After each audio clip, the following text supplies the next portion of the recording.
एक बार एक राजा भेष बदलकर रात में नगर का भ्रमण कर रहा था। अचानक वर्षा होने लगी।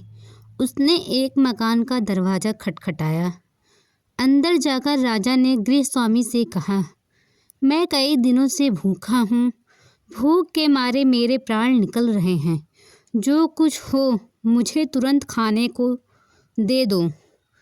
गृहस्वामी अपनी पत्नी व बच्चों सहित 3 दिन से स्वयं भूखा था। घर में अन्न का एक दाना तक न था। वह बड़े धर्म संकट में पड़ गया कि अपने भूखे अतिथि को कहाँ से भोजन कराए। तभी उनके मन में एक विचार आया। वह घर से बाहर निकला और सामने एक दुकान से 2 मुट्ठी चावल चुरा लाया। पत्नी से उन्हें पकाकर अतिथि को खिलाने के लिए कहा। अगले दिन दुकानदार ने राजा से पड़ोसी की शिकायत की और कहा कि उसने दुकान से चावल चुराए हैं।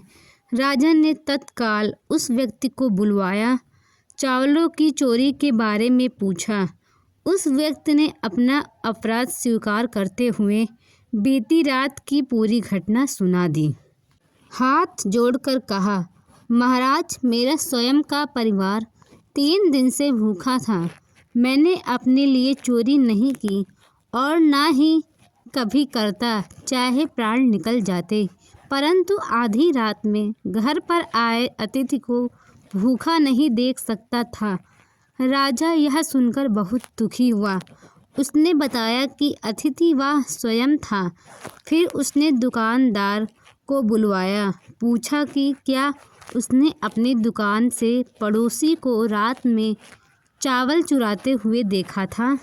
दुकानदार के हाँ कहने पर राजा ने कहा, इस घटना के लिए प्रथम दोषी तो मैं स्वयं हूँ और दूसरा दोषी यह दुकानदार है, जिसने रात में पड़ोसी को चावल चुराते हुए देख लिया, परंतु 3 दिन से पड़ोसी को परिवार सहित भूखा रहते नहीं देखा। इसने अपना पड़ोस धर्म नहीं निभाया। Thank you.